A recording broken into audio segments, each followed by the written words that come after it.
All right, everybody, welcome back to Equipped, Bruised, Tired podcast. This week we have a very special interview to get to. Obviously, I won't ruin anything yet, but it's been a good week. So, what's up with you, Bryce? Um, things are good with me, man. We were just talking before we kind of got into all this, but we watched Thor's 501 kilo deadlift attempt this morning, and So it's controversial.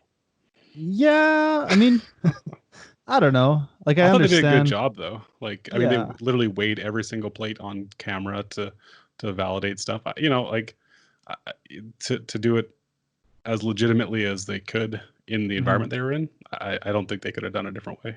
Yeah. Yeah. I think that. I mean, I don't know how the inner workings of strongman and stuff, but it's not like the IPF and there's a official record committee outside of like, okay, there's world's strongest man, and then there's giants live, and then there's this, and then there's that, and it's kind of just like okay, what's the all-time biggest, Right.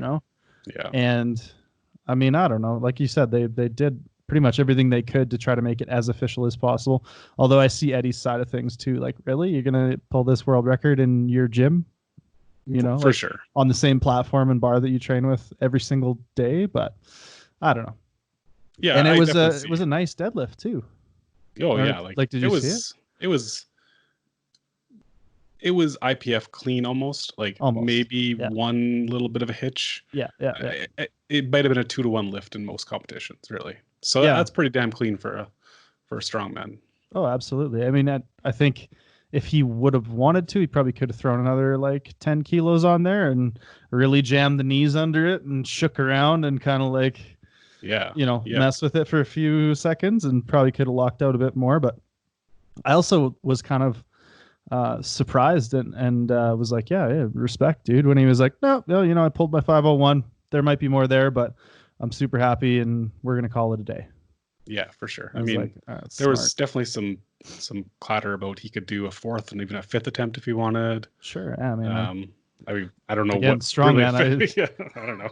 So yeah, definitely more in the tank if he hitched it and stuff.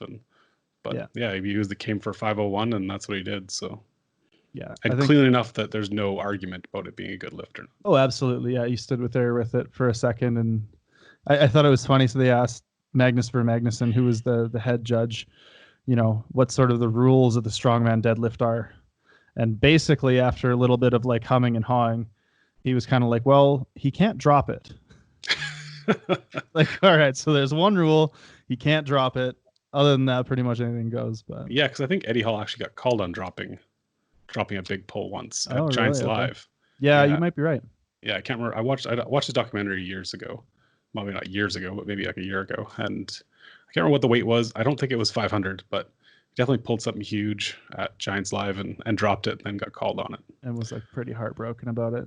Yeah, Yeah, which I mean, no doubt, right? Like, understandably so. Yeah. it's putting it down is definitely the easiest part of the lift, especially with straps on or whatever, right? So, Hmm. um, Well, to I mean, just drop it because you're if you excited, look at Thor's hands, his thumbs were over the bar. right? Like that's how much those figure eight straps change the grip, right? Like it's a kind of a totally different thing. Yeah, yeah, they definitely lock you in. I've never tried them, but yeah, they definitely look like they lock you into the bar. I think I tried them once and didn't like them, but Yeah, you should use giant like pillowy straps. yeah, I have those like extra thick, extra wide spud straps that just will last me the next 4 decades of my powerlifting career. So That you wear backwards anyway. I believe I wear them the correct way. There may be Backwards some from everything contention I've ever about that. seen, Yeah, but but that's fair. it's my That's fair. secret. So how's the super high rep? Did I ask you that already You did, but before before we we started started recording, recording? Oh, well, okay. before we did the intro. So, but I told you we should just start us over and do an intro. Right. It's been So good. you're rehabbing. Yeah, that's kind of the goal of it. It's not really rehab. It's like reintroduction sort of thing, Right. reacclimation to volume sort of deal. So last night I did, Desensitization. yeah, I guess so. My soul's getting desensitized. I was up to 180 for 15 last night, and I think I'll call it there for 15s. But then I saw Mike squat 405 for 22 today, so now I'm feeling pretty triggered on that. So, so I don't 160, know. 170. for Yeah. 15? Or no, sorry, you did 180. 180, yeah. So Yeah, you'll have my to actual go like my initial 200. thought was to go 182 and a half, just do 400, Right. right? But now I do 185. I really wanted to, and I don't know if I could push to 23. That's 15 was not terrible, but it is terrible at the same time. Like you could definitely push more reps, but Like yeah, it's just you you're don't gonna want to. you're gonna be in a dark place afterwards. Yeah. So yeah, I think I'll probably call it there, and then drop down to tens now, and then I'll start cycling in some deadlifts on the opposite day. So I'll squat one day, deadlift one day.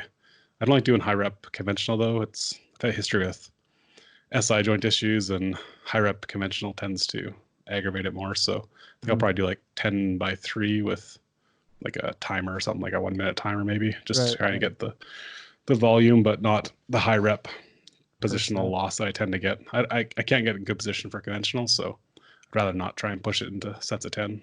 Yeah, that's fair. But that's fair, man. I hit an all-time bench PR this week. Yeah, I saw that. Yeah, you and Mike T, right? Like within a day of each other, you guys hit all-time. Oh yeah, yeah. He hit like I don't know if it was an all-time like load PR, but it was definitely at least a dots PR. No, I think he went for, he got a loads PR. Yeah. Did he? Okay. Yeah. Yeah, because I know he had hit a dots PR as well, because he's at least a little bit lighter than usual right now, and yeah, still benching as well, if not better. So it was pretty cool. Yeah, you hit what, 185? 187 and a half. 187, yeah. That's good. At about like an 8.5. So yeah, it didn't look. I'm supposed to be taking singles at a 9 this block. So we'll see if I can, continue to push that, or if I kind of need to try to ride the wave and not jump the gun early in the developmental block. So we'll see how all that works out. But we did get quite a few emails this week. So awesome. Along with also like guest suggestions and stuff, which really helps. So I mean, if you have any suggestions for who we should have, just shoot us an email, equippedbruisetired@gmail.com. Any hate mail yet? No hate mail. I don't. Right. I mean, or we're really well disguised. Like maybe it's all sarcastic. I can't read the sarcasm. You guys are a really great podcast. Yeah, super good. Let me see. I had a question here. Where did it go? Oh yeah, here it is. So Joe asks, do you have any recommendations as to how many wears you get out of each piece of kit? I hear some people keep suits and shirts for a long time, and some seem to wear new gear every prep. So, yeah, kind of. What do you think about that? Where are you at in that spectrum? My take on that is that honestly, I think the deadlift suit you can probably just wear in perpetuity, as long as it fits and you don't like gain or lose a whole bunch of weight. I've never really had any issues with deadlift suits starting to feel too loose or too broken in or anything like that. That's just my personal experience. I think in the squat suit, for me, it's probably 2 blocks to the point where a suit is kind of feeling its best for me. So I'd say, what's that, 14 wears or something like that. But then I just take the hips in a little bit and probably get another 14 wears out of it. And, you can continue that for quite some time too, before you run into sort of the very end point of the material. Bench shirts. I've probably gone through so many bench shirts that I've never actually worn one to the point where it needed to be replaced. I know I did do a whole bunch of modifications on one shirt and sent it off to get some stitching done, and it came back with a bit of a hole in it. So that shirt needed to be replaced. But I don't know, maybe you have a little bit more insight on that. I'd say for deadlift suits, whatever. For squat suits, for me, it was 14, 15 wears or so, and then take the hips in. Yeah, I think, I mean, it depends how old the gear is too, because those first few uses are going to stretch out so much. But I think when it gets to a certain age, I don't know if it stops stretching, but definitely slows it down a lot. Mm-hmm. My squat suit, though, I've been wearing it since 2017. I got it before World Games 2017. It was my first Titan suit I've worn in, I don't know, about 10 years at that time. So, and I have basically worn it since. I have one other suit that I would kind of throw in for when I was still doing lighter stuff, kind of like a light block. But But otherwise, that one suit has been worn, and up to like body weight swung quite a bit there because I was up to 147, 148 kilos at one point that year for 2017. Mm-hmm. And then I think by nationals in 2018, I was down to about 137, 136, maybe a little heavier than that. So like 10 kilo swing on body weight. I just took the hips in, you know. Yeah. And then I've regained weight with it, but yeah, like, so you can get a ton of use out of the gear, right? I definitely don't think it definitely needs to be replaced. You can kind of feel it though too, right? Like you definitely stop getting the kind of pop. Suits are pretty easy to crank the hips in tighter. Yeah. And straps if you need to take straps. Shirts are a little tougher. Once that chest panel stretches out beyond where it's really giving you the support, there's only so much you can do. Sleeves you can take in pretty easily. And I think to a point, the sleeves will help tighten things as the chest plate gives, right? But only to a point. But your arms are only so big, so you can only take the arms in so much. So, but yeah, like I've worn some old shirts, and like Rhaea, my wife, spoiler, that's our guest, but oh no, she, I want to say and I could be getting this wrong, but I think in 2017, do you remember what year North American bench was in Hamilton? No. It might have been 2017, might have been 2018. Anyway, she wore, I want to say she wore like a 10-year-old bench shirt, one of her old shirts that she'd actually like sold and then ended up buying back. And she wore it, and I think she set a world record in it. So, you know, if you can do it in like a 10-year-old, 12-year-old shirt, that definitely had some use in it. You know, old gear definitely has life in it, which is what makes the used gear still so valuable, right? Totally. Like people see old gear to buy online, and it's still pretty expensive. But if it's tight, you can still get a ton of use out of it. Yeah, agreed, for sure. For sure. This guy, Greg, says, I competed in powerlifting from 1984 to 1993. I've heard the current style single ply gear is a lot more supportive than the gear which we lifted in the 80s and 90s. I'm particularly interested in the squat gear. Do you have any knowledge of this, and will you comment on this during the podcast? So to comment on it, I don't really know what gear was out in the late 80s, early 90s. I kind of think that the Inzer Blast shirt might have been around back then. As for what kind of suits, maybe I would think it'd be like the Titan Superior and stuff like that. Like that's the oldest stuff I can think of, honestly. Yeah, like an Inzer Champion or an Inzer Z suit. So like I never wore a Blast. I knew people that did when I started lifting, and it was basically, if you're trying to put on like a bench shirt these days, like the arms are tight and then the back is stretchy pulled over your head, but those are just like one type of material all the way around, and it's like putting on like extreme Spanx for your upper body. So you had to roll up the body of it, pull the head over, try and get the arms in, and then like roll the body down because the whole body was compressive. Right. So it was like terrible to put on. I've heard some horror stories, yeah. And then you put it all on, and it hurts like hell to bench in, and you get nothing. 3-4%, like basically whatever you can touch and go, you can now pause. Yeah, basically that's what a lot of people said, sort of thing, like maybe 10-15 pounds, you know, in a good day. And that might just be like the confidence of the compression. I'm not sure. Yeah. So I mean, I that gear, and for squat suits, like the oldest suit I ever wore would have been like a Inzer Hardcore, which is still a couple generations better than what would have been around at this guy's time. And even that, I mean, they're not bad suits. You have to wear them super tight because still, the thing about the material back then is it's so much stretchier. Like the material's still stretchy. It was just, you know, springy. But nowadays, like material, a little more elastic almost. Yeah. Like think about it like a really good Under Armour kind of material, right? Like not far. If you ever wear like a thermal short, like that kind of neoprene shorts, sort of like that, but a little bit better. But the thing about today's gear is it doesn't want to stretch at all, right? So yeah, I mean, I'm a relatively like young equipped lifter in terms of my training age, and I think the the only suit I've ever worn is a Super Scent. Like I've never been in anything less sort of updated or cutting edge kind of, technology in terms of the suit other than that. So I can't really speak to that much. Yeah. When I started in 2005, it was already like a Titan Centurion was their best suit. And from its Titan Centurion to a Super Centurion, there's not a ton of difference. Like the material generations got better throughout those times. Right. Like when I started, I think it was NXG Plus or NXG. Then there's NXG Plus, then Super NXG. So NXG Super Plus Plus. Yeah, exactly.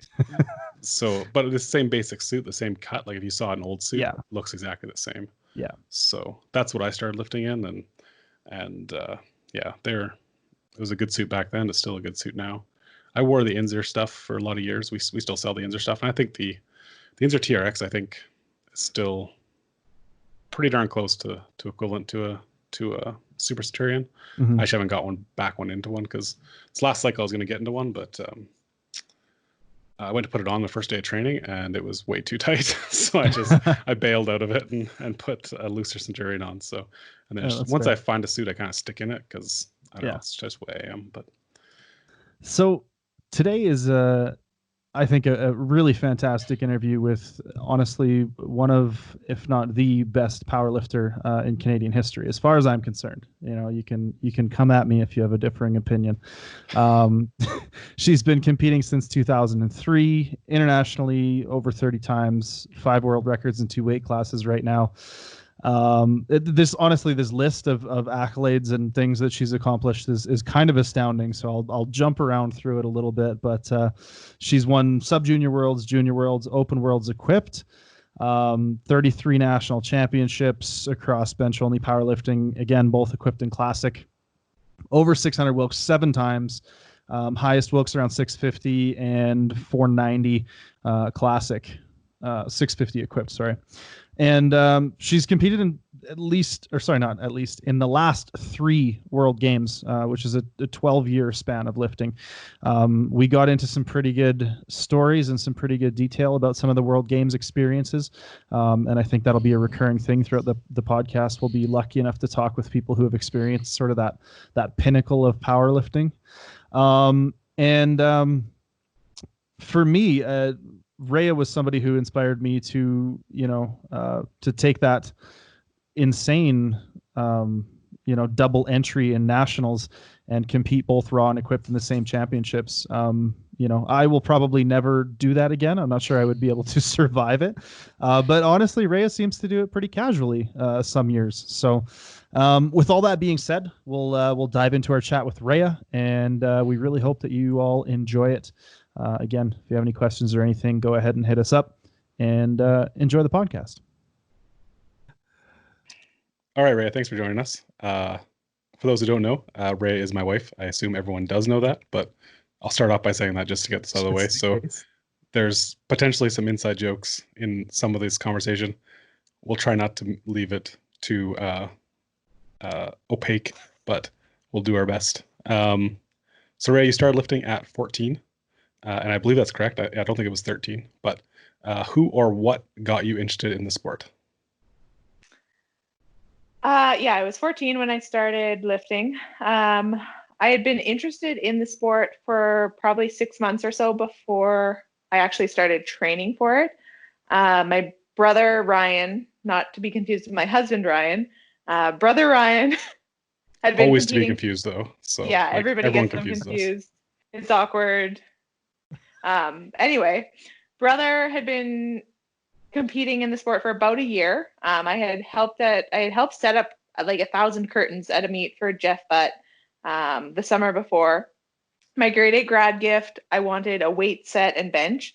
So that was like June-ish. And then the following December, I'd used the weights at home a handful of times, not very much. But I was finally convinced to go to the gym with my brother when he was home from university at Christmas time. Or I was convinced, or my brother was forced to take me. I'm not sure which one it really was. And I started going to the gym with him while he was home at Christmas and started training with Jeff Butt and his crew there. And then I did a meet about a month after that and did my first nationals 3 months or so after that. So, and really have been doing it ever since. So first follow-up question, do you still have that weight set from when you were 14? Because that might be worth a lot of money right now. No, we actually, my parents and I talked about this a couple of years ago, and we don't remember where it went. It's probably at the farm. That's sort of my guess, is that it's at the farm, and potentially my cousin has used it for welding scrap metal. Yeah. It's just like a crappy weeder one, but yeah, we don't remember where it went. A few years ago when I was helping clean out some stuff from their basement, I did find like the user manual for the weight set, but I don't know where it went. This is how you bench press. Yeah. Well, no, this is how you set it up. Oh. Right. Okay. Right. Assembly. So, yes. Second follow-up question. Would you say you all owe all of your success to your brother and he didn't make me ask this?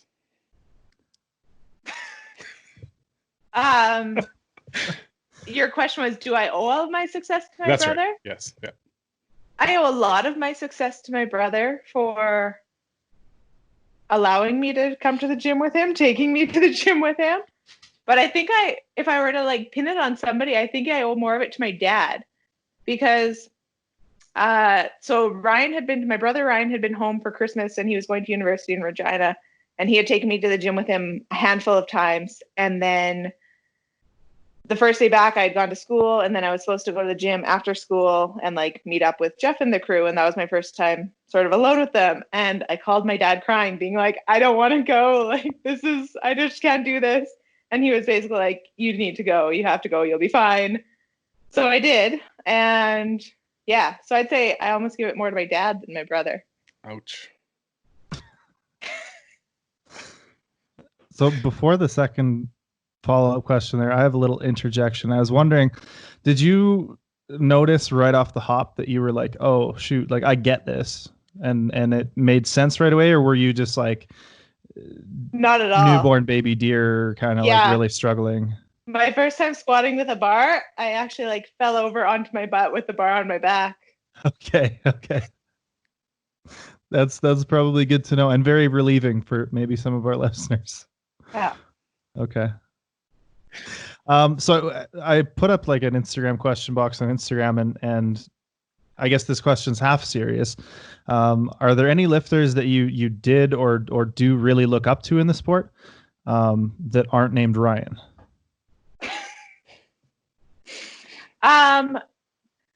Priscilla Rubik was somebody I definitely looked up to from when I started in the sport.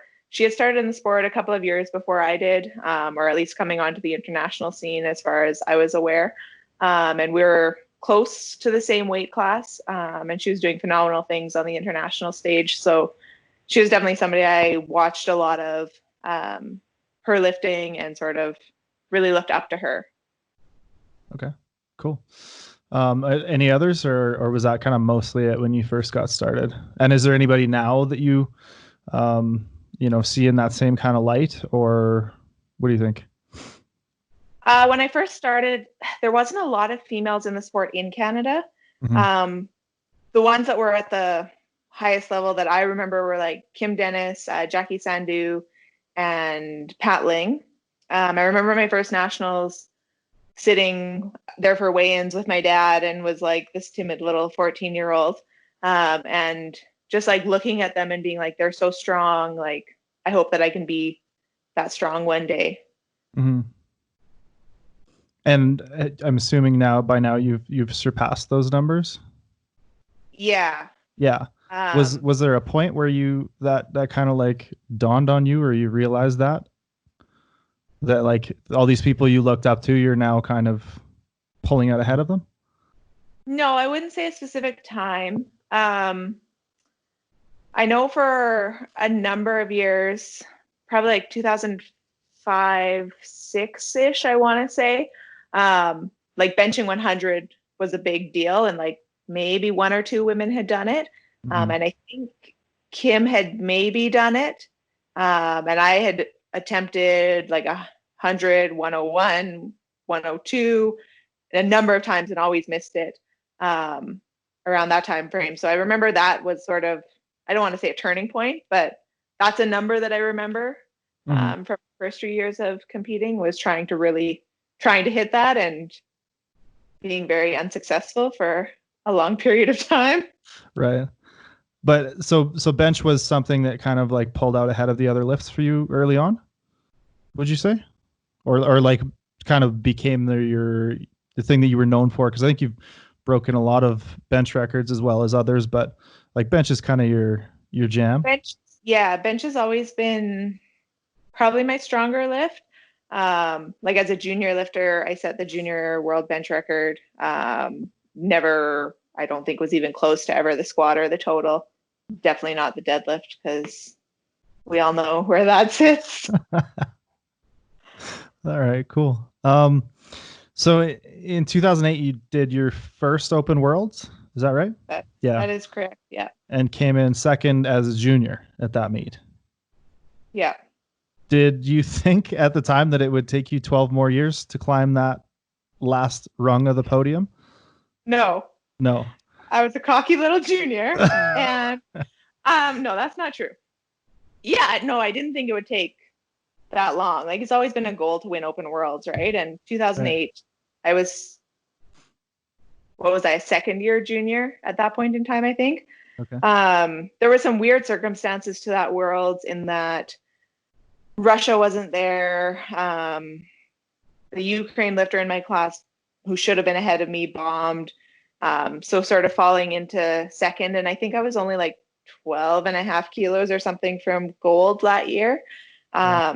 So I think it gave me a false hope, sense of this is possible. Well, clearly not totally false, but it was not in the realm of the next few years. And it's hard to say what changed at that point. But yeah, I think there was a little bit of luck in my silver that year. Yeah. Okay. And so that placing also qualified you for the World Games, right? Yeah. 2008 Worlds qualified for World Games. Now, at that point in time, nobody really knew. From my perspective, nobody really knew what the World Games was. Nobody knew it was really a qualifying event for it. At the banquet for the 2008 Worlds, they all of a sudden were announcing this team that had made the World Games. And it was like, oh, okay, cool. Like, then after the banquet, we're all like, sort of, what is this? When is this? Like, it wasn't as hyped up as it is now, where people like a year, 2 years, 3 years out are eyeing up the qualifying process. Right. So you didn't really know what it was until after the fact, hey? Yeah, like I think powerlifting's been in the World Games since I want to say 81, but oh wow, which I think was the first World Games. And I know 2005 World Games, I want to say like Kim Dennis and somebody who never did a nationals, or there was some weird thing that Huang Tran. Yes. They had qualified somehow for the World Games, and there had been a couple of Canadians at that one, but it wasn't a big thing. It wasn't really talked about. I know Jeff had done one, I want to say 2001 in Finland. He had gone to, but it wasn't like, I didn't know about it before 2008 Worlds. Okay. So I guess, like, where were the World Games that following year, and what was your experience like? Can you tell us a bit about that? The 2009 World Games were in Kaohsiung, Taiwan. It was totally like any other World Championship I had been to at that point, and really, like, even in the ones that I've been to since, it had a whole different atmosphere. World Games has a totally different atmosphere because you're around all of these different sports. But just the setup and the organization of it seems to have been better than 13 and 17. And a lot of it was like the volunteers were amazing. They were the same ones everywhere. They followed us around, and you really got to know them.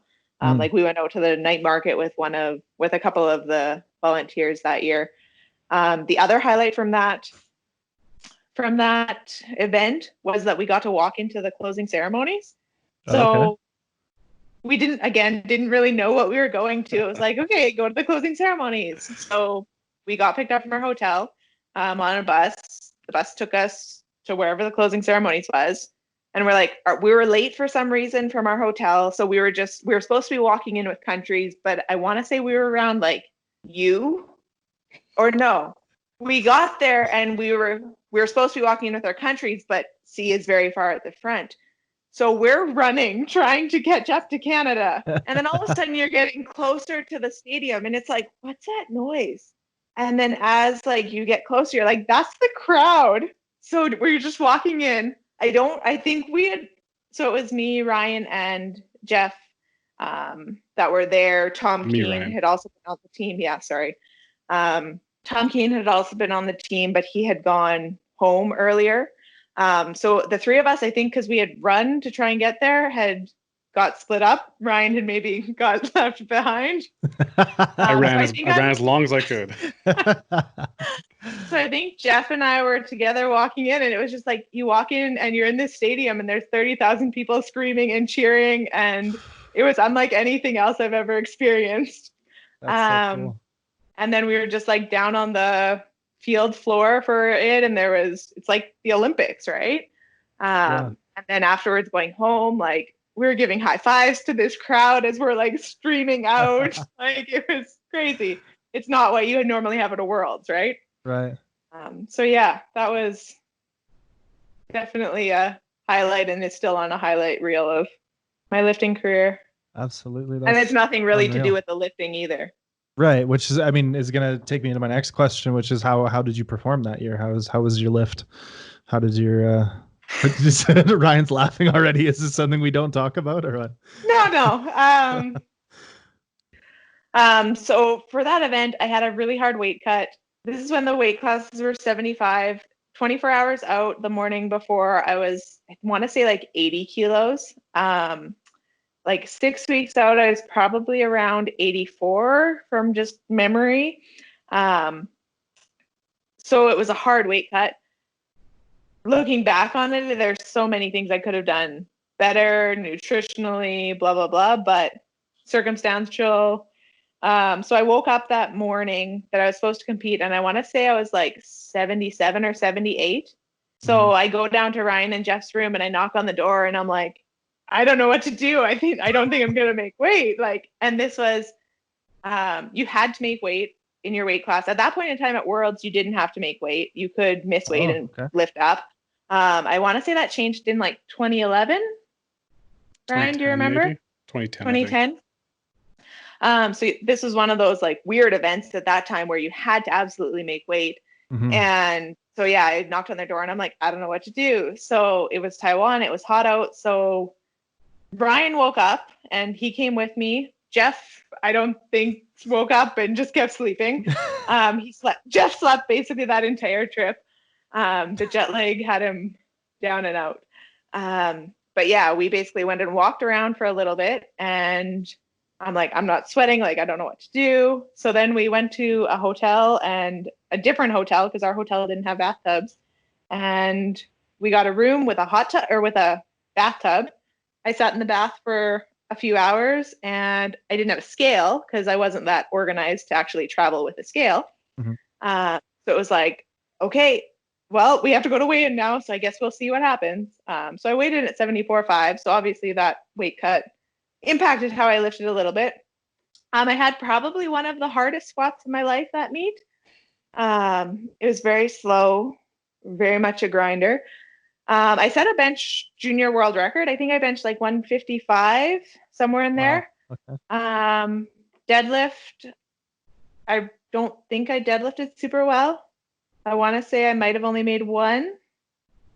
Maybe. Sounds right. Ryan? Yeah, that sounds right. Like that. So I lifted okay. I think I placed 5th, I want to say. 6th that year. I think so. Okay. So yeah, it's one of those, looking back on it, I set a world record in the bench, a junior world record, and most of my memories related to it are to do with cutting weight. Yeah. So let me just get back to that weight cut a little bit there. So at 6 in the morning, we're walking around. We decide to get a hotel so she can get a bathtub. So we walk into this hotel, fairly nice hotel. I walk up to the front desk. I don't speak Mandarin. I can say hello, and that's about it. So I try to ask this guy, do your hotel rooms have bathtubs? And he's like, yes. I'm like, I don't really trust your answer. Can I go look at a room? So I go up to the room, like, oh, it has a bathtub. Perfect. So I come down. I'm like, I need a room for like an hour, and it has to have a bathtub in it. So we use this room, and then she gets like the worst nosebleed after she finishes cutting weight in the bathtub. So she's stealing towels, and we're like checking out of this hotel after an hour with her nose just gushing blood. It was like I have to assume that this front desk clerk has the same story, just from the opposite perspective, right? Right. But yeah, so that was a terrible weight cut, and I think we started walking around like midnight. So we started cutting around midnight and walked, and then ended up at a hotel at 6. So there was like no sleep before that. That's a hell of a day. So playing off that a little bit, you've competed internationally like a ton, obviously. What's some advice you might offer to someone who's nervous about maybe doing their first international competition, maybe either competition related or even like travel related? Like, do you have any tips or anything you kind of keep in mind? Something like maybe travel with a scale if you're cutting weight. Yeah, traveling with a scale is a great idea. There's a really little cute one that you can buy on Amazon that travels really well, and the one I have is super accurate. Yeah, traveling with a scale is, to me, a no-brainer now. I think right after that meet, actually, we bought a little travel scale. Well, not a little one. It's a big calibrated scale, but it was small enough that it could fit in luggage, so that never happened again. But since Amazon has a really good one, if you need the link, let me know. I can send it to you. But yeah, but related to that, I think I'm a big believer at this point in time in just training at your weight and coming in on weight. I'm like super anti-cut right now. That may change in the future, but I like to, even like now I'm 84, so it's a lot easier. But when I was 72, the last couple of years, it's been, okay, my weight is 72. That's where I'm walking around. That's where I'm training. So if you can do that, I think that definitely helps. I always say, try and think of it like it's just another meet, right? It's the same lifts. It's the same commands. Nothing like that changes, which I know is easier said than done because there still is that extra pressure of a world championship. But those would be the biggest thing, I think. Just trying to take it like any other meet and trying to have your weight on point. Yeah, and I think like especially with equipped lifting, right? Like that would probably even ring more true. Did you ever have issues with cuts affecting the way your gear fit or anything like that? Yeah, like even now when I'm not cutting, typically my weight drops the last week to 2 weeks of training. Even right now. So I'll lose like 1 to 2 kilos, and my gear's always a little bit looser come meet day. I haven't figured out how to combat that quite yet. But yeah, the closer that you can train to your weight with equipped, like the better it's going to be because you got your gear dialed in for whatever body weight. And then all of a sudden, even if you're going to water cut and then rehydrate, you're not rehydrating the same weight that you lost or in the exact same way, I don't think. Yeah, you might carry that a little bit differently or make things fit a little differently. Yeah. So I know I got a couple of questions about some plateaus and how to break them and stuff like that. But so in 2017, your best total was 590 in the 72s. And summer of 2017, you totaled 612, and then in the fall, 635. So was there anything big that you changed around that time, or no, nothing? It was just magic. Like, so I guess to follow up, like what would those big things be? Yeah. So at that point in time, 2009. Okay, so going back to like 2008 Worlds, I want to say 2008 Worlds, I totaled 582 and a half. I think so. Somewhere in there. And then 2017, my best total was 590. So 7.5 kilos in 8 years. Awesome. So to get the what was it, like 50 some kilos in the next 6 months. The biggest change was I started working with Blaine. Okay. That was really the only change. But obviously it was a huge change. It was a needed change. Before Nationals 2017, I was just feeling really frustrated and annoyed at basically putting on 7.5 kilos in 10 years, and just the lack of progress. And I wouldn't say I was always training, I was always trying to improve, but just wasn't seeing any results. So Ryan and I had a lot of conversations to try and be like, okay, what's the solution to this? Like, are we done with lifting, or am I done with lifting? Are there changes we can make? So it was like, okay, well, let's hire somebody else. Let's take the training. Ryan had been doing all of my coaching at that point in time. Let's take that out of his hands. Some of the issues leading up to that were like, if something was programmed that I didn't really want to do, I would say to Ryan, well, I don't really want to do this. And he would just be like, okay. Because he didn't want to fight at home about it. Which was like so all of the equipped work, right? Like, for sure. Or I don't want to put on my tight shirt or my tight suit. It was, so I wasn't going to fight about it, right? No, it was a lot of gear related stuff. It was a lot of, I didn't want to put on tight gear. I didn't want to put on my gear in general. So sort of going through the motions that way. So just taking it out of my hands, and it was like, okay, between Nationals and World Games was, I want to say 21 weeks. So it was one of those, okay, if I start working with Blaine and 8 weeks in, I'm like, this isn't going to work. Like, we still have a lot of time. We had a long enough training cycle to go back to something that I knew, because it was definitely scary. Like, ever since I've started training, the person who's done my programming has always somebody I trained with in person. Like, when I started, Jeff was doing my programming, and then Ryan took over, and it's always been somebody who's been right there with me, and that I've known really well. And I didn't know Blaine really at all. So it was sort of like, okay, this is scary.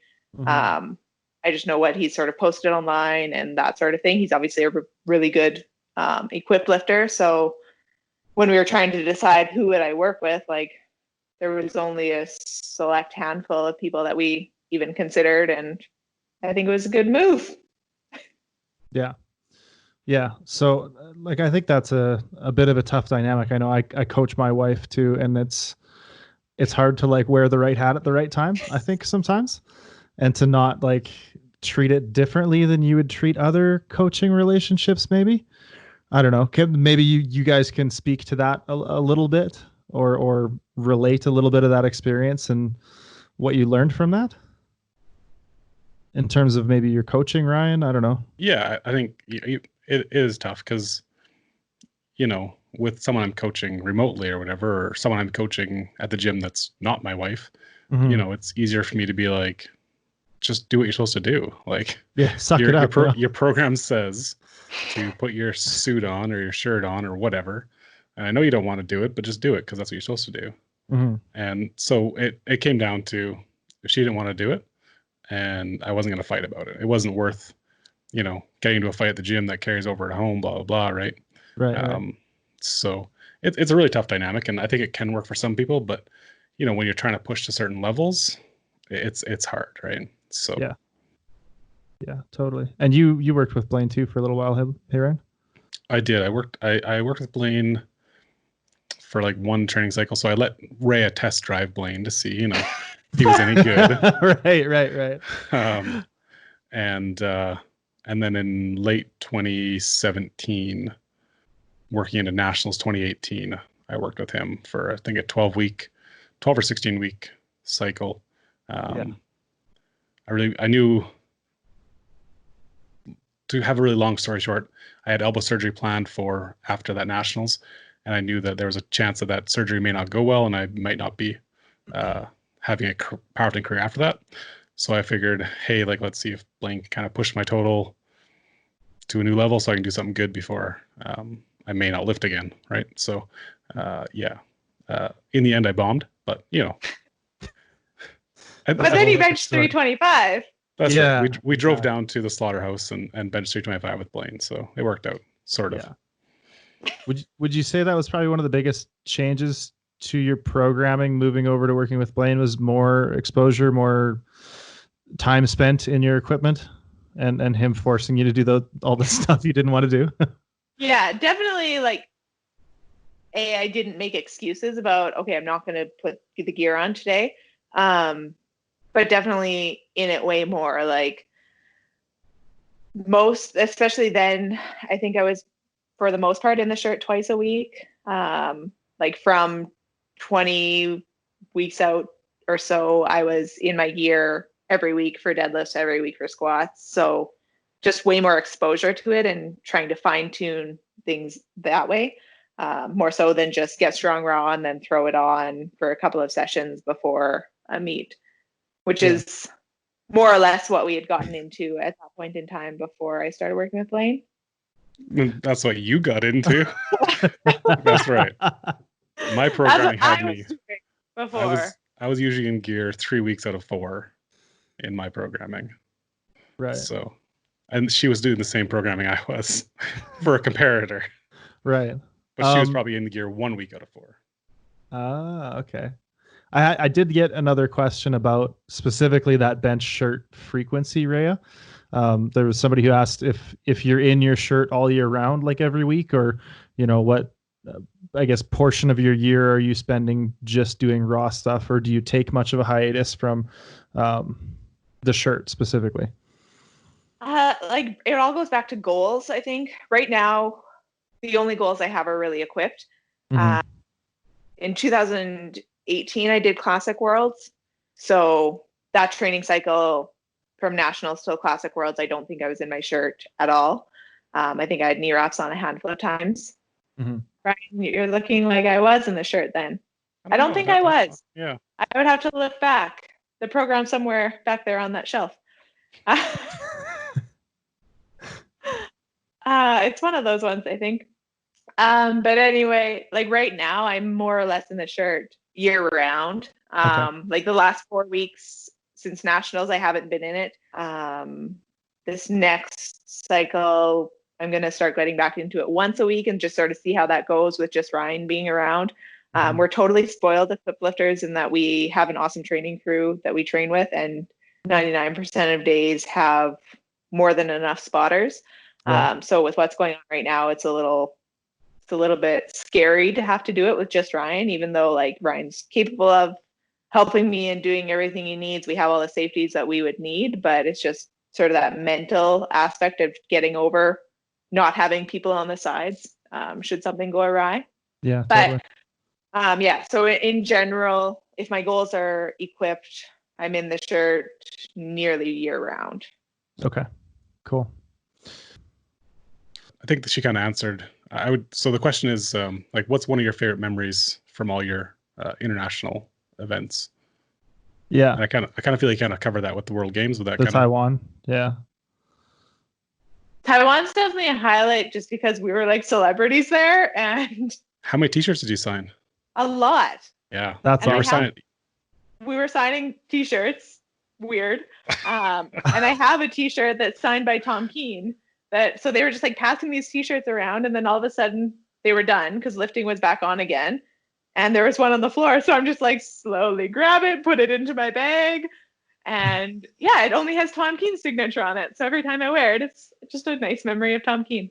Nice. But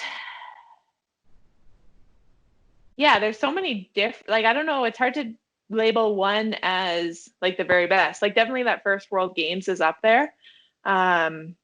Competing at Junior Worlds in Moose Jaw and winning is another highlight. Yeah. The biggest thing, that summer leading up to it was super stressful. Do not try and run a World and lift at it and try and win it with it being your last year as a junior or your last opportunity. That's a bad idea. Yeah. Don't recommend that. But the thing my biggest memory about that is coming out for my first squat. And I knew that there was going to be like a crowd there because I'm a Moose Jaw girl and that's where it was.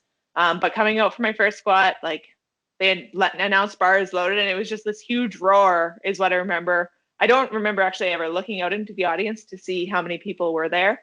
But yeah, just that like energy in that room was pretty crazy that day. It's hard to not put Dubai Worlds on the highlight list too. Right. Obviously winning there was a lifetime goal that I finally check off. Like we talked about, 2008 was sort of second, close to the top. So it gave me that false sense of hope. I still always wanted to do it, but until the last 3 years, I did never feel like, without everybody bombing and things going exactly my way, that it was a realistic possibility. Really, again, until 2017. Going into 2017 Worlds, I felt like there was an outside shot if everything went right for me and maybe didn't go right for other people. 2018, it was like, oh, I think it's going to be close. And then same thing with this year. It was like, oh, it could go either way. But yeah, this year's Worlds would definitely be on the highlight reel. Yeah, for sure. So basically, I mean, 12 years is a long ass time to be involved in powerlifting. I think being, lifting for that long, a lot of the time is half the challenge of having the kind of success that you've had. If you were to kind of sum it down to a few keys, as the kids say these days, what do you think would be some of the keys to longevity in powerlifting and some of the reasons that you've been able to do it for as long as you have? I think staying injury-free is a big part of it, or maybe not injury-free, but as low injury as possible, and then rehabbing things adequately, not letting little tweaks add up. I've been fortunate enough not to have anything major, knock on wood, related to the sport, things that I've always been able to recover from, and haven't become chronic issues. Right. So I think that's a huge part of it. And then when those issues do come up, like dedicating yourself to taking the time to get better from them, which may mean a little bit of regression with your lifts, with the numbers that you're hitting in training, but knowing that in the long term, it'll come back. For me, so much of it's what I do, right? The habit of going to the gym and training, and some days you're going through the motions and you don't really want to be there and you're not mentally completely in it, but you go, you get the work done, and you go home. So I think I always say that there's always more weight to put on the bar. So there's always higher goals to set, right? Even like for me at this point, it's like I'm setting some world records, but it's like, well, there's still more. I know that that's not my absolute limit. So there's always sort of new goals or new things that you can push your body through. Right. So would you say that goal setting and that thinking of like, okay, what's the next bar I'm setting? Is that a pretty motivating thing for you to see like what that next rung you can grab is? Yeah. And I don't know if there's, like you said, there's so many people who have come in and like blown up and then a year later they're done.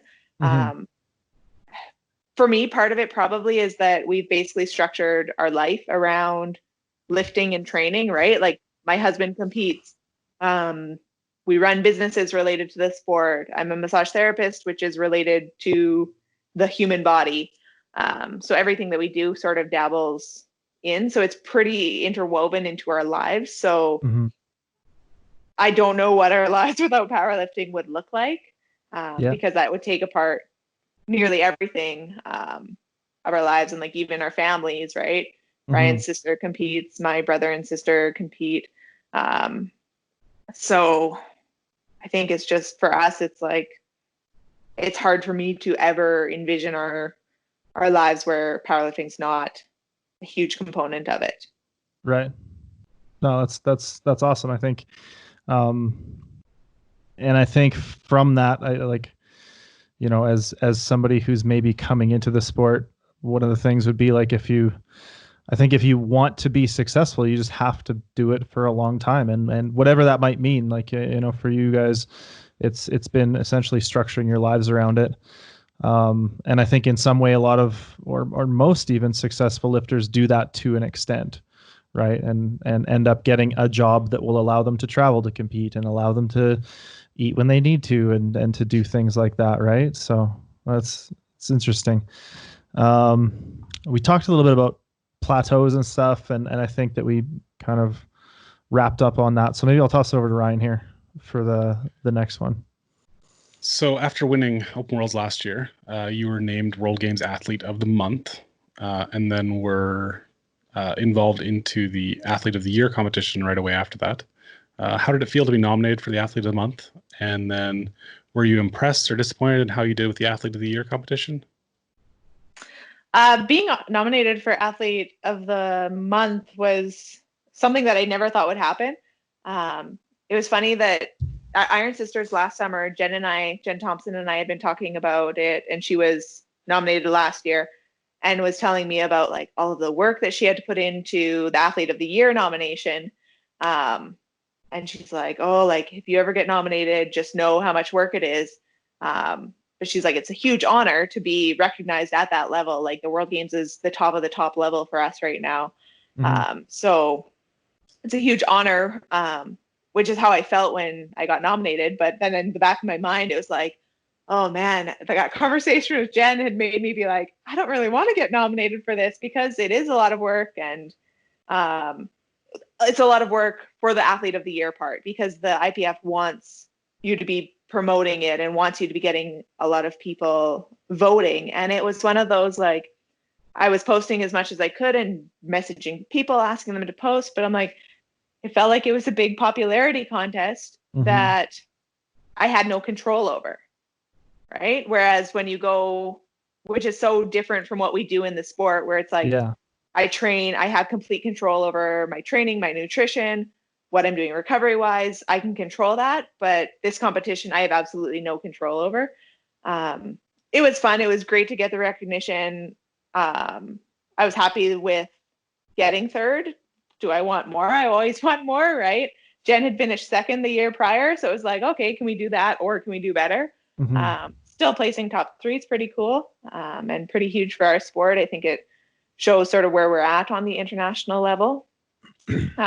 But that whole voting process, it was when January was over and the Athlete of the Month or Athlete of the Year competition was over, I had a bit of a sigh of relief.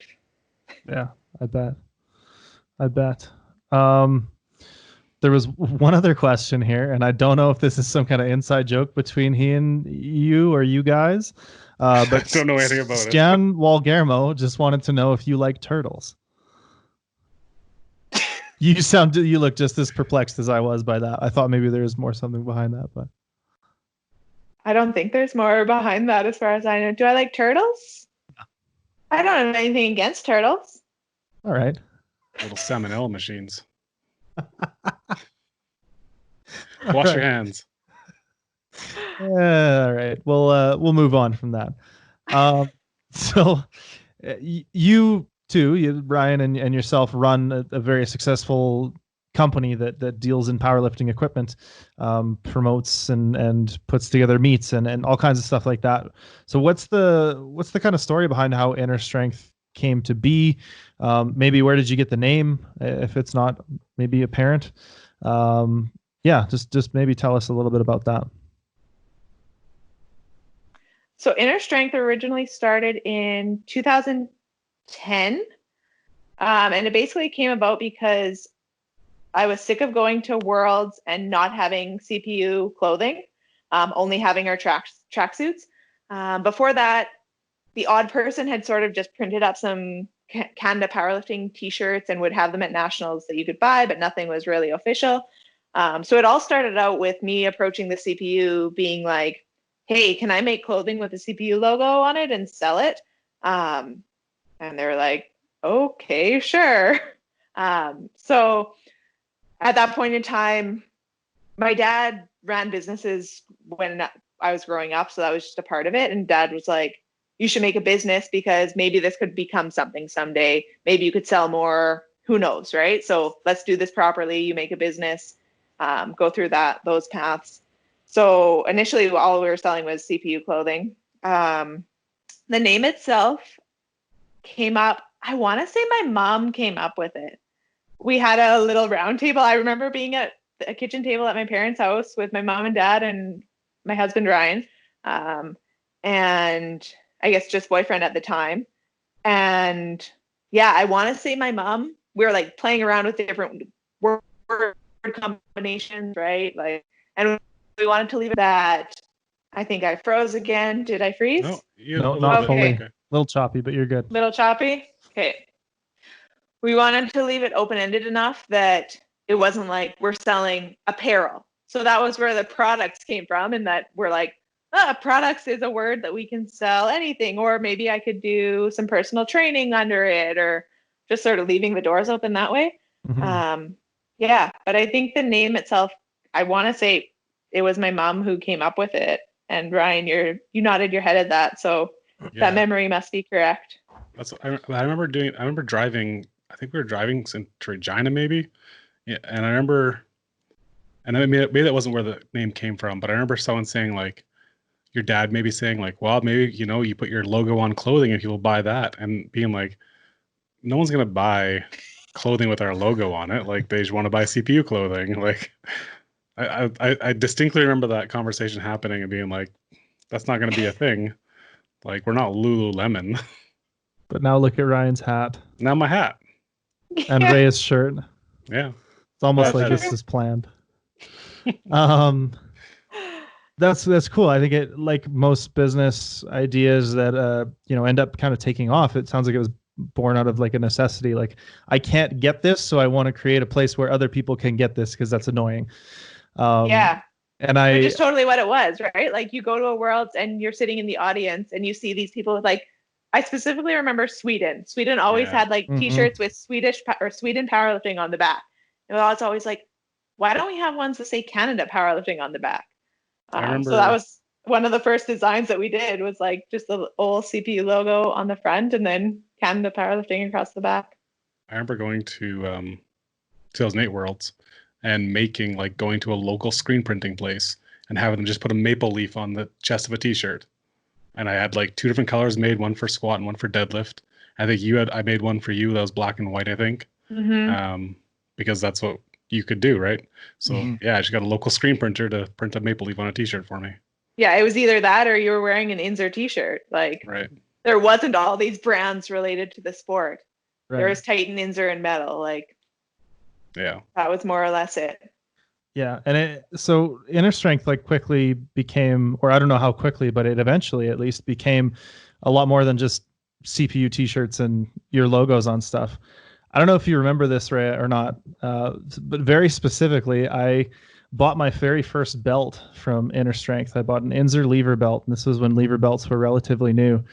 And I came over to your guys' house, and I tried on my belt, or a belt, and I got stuck in it. And Rhea and I were standing in the living room trying to pry the prongs of this belt out for probably like an awkward amount of time, like 9 to 12 minutes. Do you remember that at all, Rhea? No, not at all. Because I think I was about to do my first meet and I bought a singlet and some like gripper wraps and a belt from you guys, and maybe a pair of like Ray-Ban sleeves, or maybe I got those somewhere else. But I remember getting just completely stuck in this belt that was like a half size too small, and undid the lever and the prongs were still just too tight. They get stuck in there. Yeah, that was that just kind of dawned on me. I'd forgotten that almost till now, but I don't remember that at all. I remember your first meet, and I think I was in the head chair, and I remember your Chihuahua tattoo. Which you told me at Nationals this year that you're getting it covered up. And I'm really sad about that, because that's like my first memory of you. I'm like, who is this guy with this Chihuahua on his quad? Like, that might be a while away still. But yeah, I remember that's Ryan saying the same thing too. Because we had some footage we were trying to use for the documentary, and I asked Ryan, because I think he's back spotting me or in the frame. So I was like, hey man, like, is that cool? And I don't know, it somehow came up. He's like, I don't know if I was there or if I kind of remember some guy with a Chihuahua tattoo on his leg, but I think you have a video of me like laughing at you on your 3rd deadlift or something. Oh yeah, that's what it was. But I think it was because like everybody in the back room laughed at me, and then somebody told me to put more weight on the bar or something like that. I think that was probably me, because why don't you put some weight on the vinegar, bar? Like a little Tasmanian devil for your 3rd deadlift, and then pull like an opener. And I'm sure that's why I laughed at you.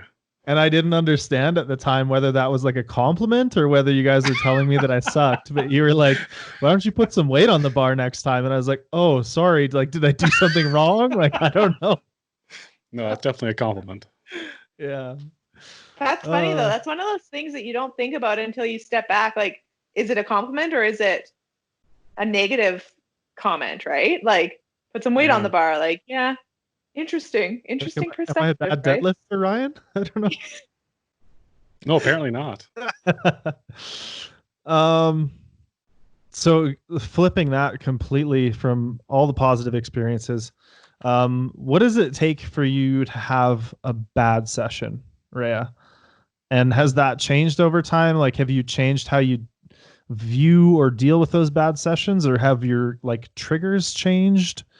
What does that look like for you, or what did it look like, and what does it look like now, maybe?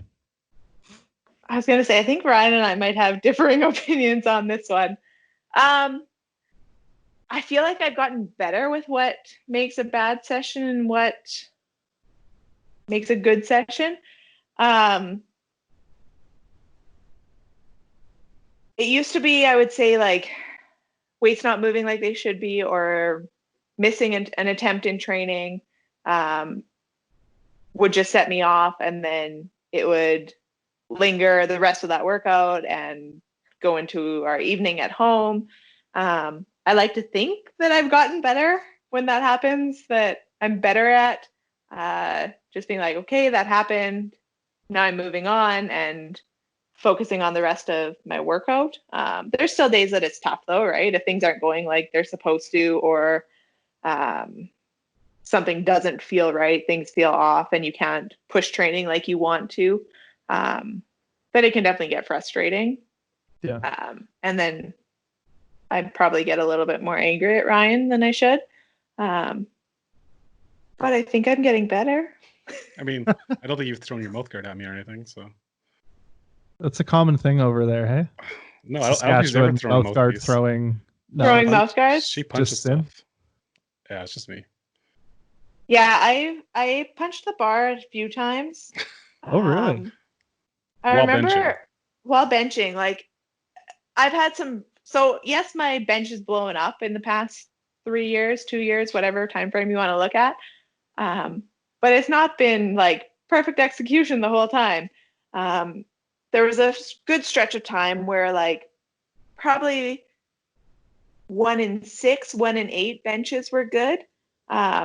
So I'd gotten into the habit a few times of like I'd miss a bench attempt and then like smashing the bar with my hand or wrist. And yeah, I got close to like I might have broken my finger feeling. And so then I've stopped or tried to stop doing that. I feel like that's not going to help the rest of your session. No, not at all, right? Or kicking the bar. Deadlifting, I've like threatened the bar to kick it. And as I'm doing it, I'm like, this is not a good idea. Yeah. Yeah. Like I'll start to kick it and then I'm like, I should not kick a stationary bar. It's going to hurt me more than it's going to hurt it. Yeah. Sometimes it's hard though, you really want to. It was like when you like put my strap up on deadlifts that day and your hand slipped and you punched me in the jaw. And I turned and punched the bar because I had to punch something. So I punched the bar.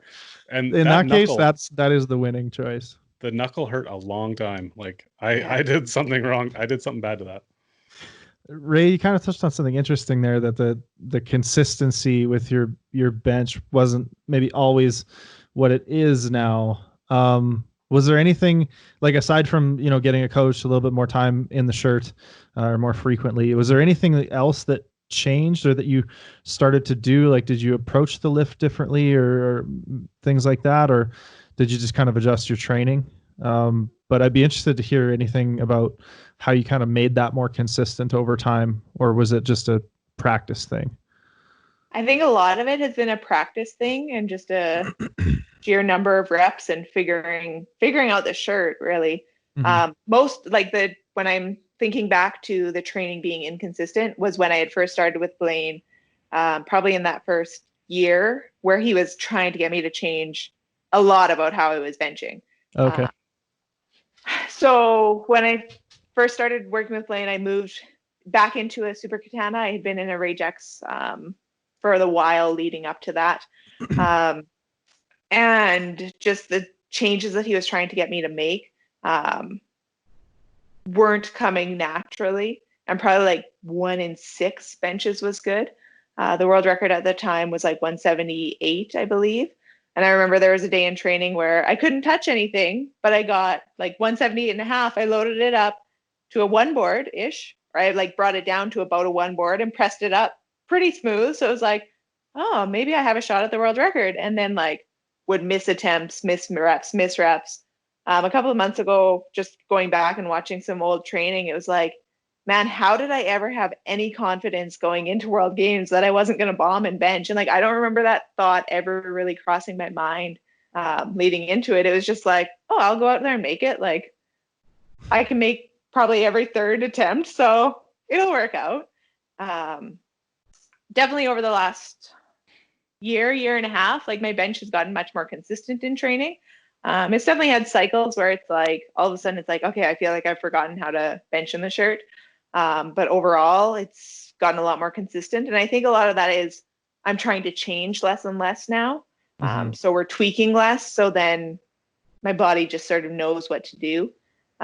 Whereas when I initially started working with Blaine, it was like, you're changing 17 things. And my body's like, I have no idea what I'm supposed to be doing. So where is this control supposed to be coming from? Right. And you didn't open Raw at the World Games? No, in an equip meet, I have never opened Raw. Again, I'll knock on wood because you never know what could happen. Yeah. But that's interesting. That's ballsy. I think that I think you also like you kind of have to have that attitude going into a meet, right?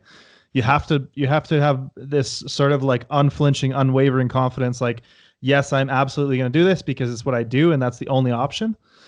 And like it's just cool to hear that that sentiment. Is that kind of how you approach every meet? Are you able to kind of get into that headspace every time, or do you struggle with that, or do you have techniques that you use to try to get yourself thinking that, or does that feel maybe a little bit more innate?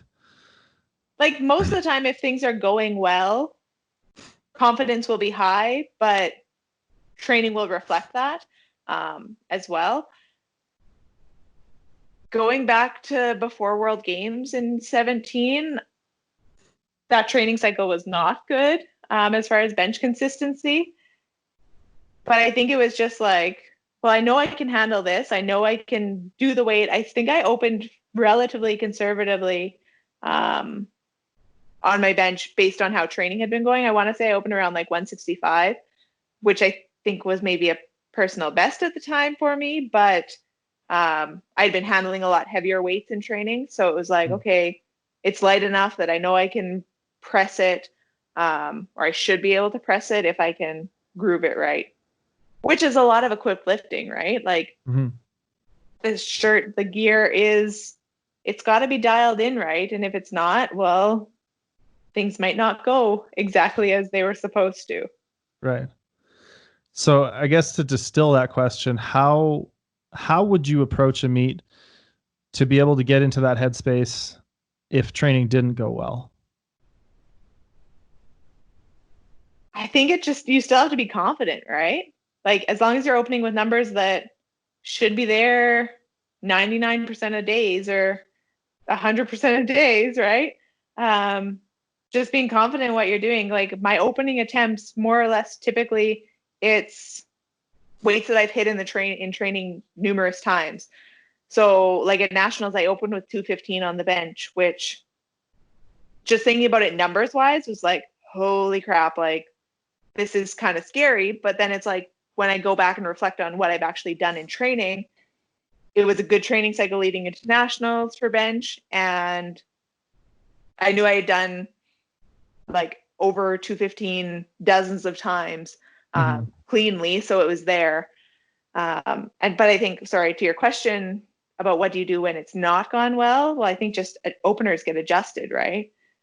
So that they're numbers that you're super confident in, or you can be super confident in. Right. So just making sure that your game plan reflects that training that maybe didn't go so well. Yeah. And I think like a lot of it too is the mental side of it, right? The mental training of you're going through the lift and what you're doing in your head. practicing it when you're not in the gym, so that when it comes time to execute, like it just, you let things take over, let the body take over. So we normally wrap up with some like common questions that we're going to ask all of our guests. I feel like we've already touched on a few of them. So we have a couple left here, and maybe Ryan, you want to get us started on the common questions? Sure. This is actually a question that you suggested to ask Blaine. So throwing it back at you, what would you say is the lowest point in your lifting career so far, and what did you learn from it?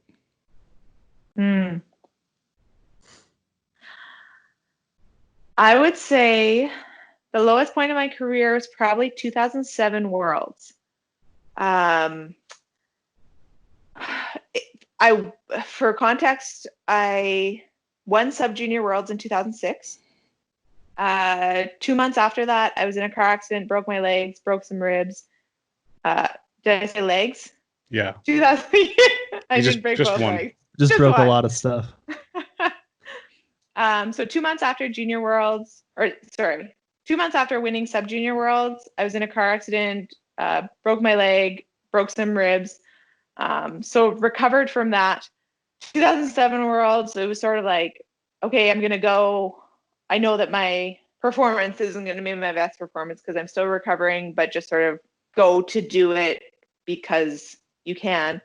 But I don't think physically I was close to ready. Mentally, I wasn't there.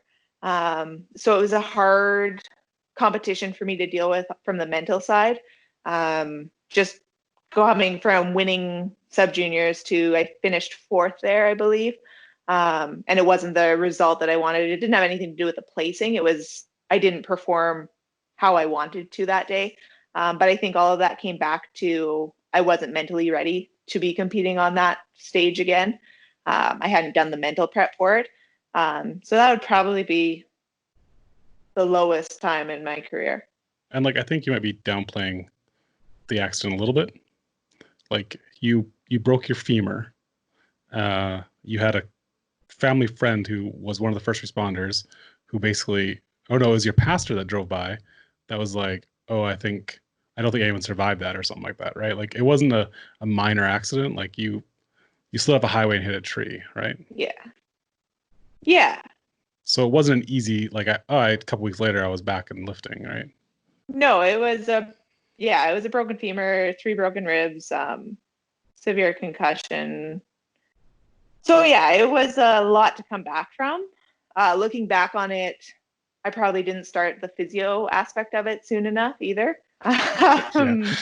We made some errors there, but we're just doing what we thought was correct at the time. So I think I competed at nationals that March. The accident was the end of November, and I think nationals were March-ish. More or less squatting on one leg. And then after that, I started working with physio a little bit more. So yeah, it was a major accident, but I think still the mental component of it was what I was struggling with most at that time. And just, I think some of it was like struggling with the accident itself and having survived it, right? Yeah. So what did you end up, like, what are your biggest takeaways from that? Or what did you learn that you were able to sort of apply to, I guess, your training, your lifting, your competing, your life, after that? What were the things that you learned from that, going through the whole of the recovery and the competition and feeling crappy about it? How did that end up helping you maybe in the long run? Were there things that helped you from that experience?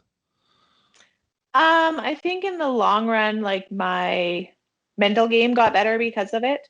That was definitely a low, but I think I was able to take that and learn from it and try and improve that way and deal with that side of it more than just trying to focus on the physical and only worry about that aspect. Take sort of a more holistic approach to it. Take a more what, sir? More like holistic approach to it, rather than just you and the bar, you and the weights. Trying to deal with a little bit more of the mental side of it. Okay, cool. And to wrap up, what's one piece of advice, if you had to distill it down to one piece of advice, what would you give to somebody who's looking to get into equipment for the first time? The easiest piece of advice to give is to tell them to find some people who know what they're doing and go and train with them. But I know that's not always the most realistic thing for people. But I think just get started with it. It doesn't have to be the tightest, the best gear to start. Start with what you have access to or what you can get cheaply. Alter it as much as you can before you make the big investment of gear, because it's not cheap. So you don't want to just be throwing your money out there. Just get started with it. Start tinkering with how you're altering the gear, how you're wearing the gear. Play around with it and talk to people who know the sport and see what they suggest. Most people are pretty open to discussing things, so have fun. Cool. All right. Well, that pretty much wraps it up, unless you got anything else, Ryan? No, I think that's pretty good. Cool. Well, thanks for coming on the Equipped, Bruised, and Tired podcast, Rhaea, and being potentially our first guest. We'll have to see how this comes together in post. But thanks for coming on. Your first female guest, at least. Yes, absolutely.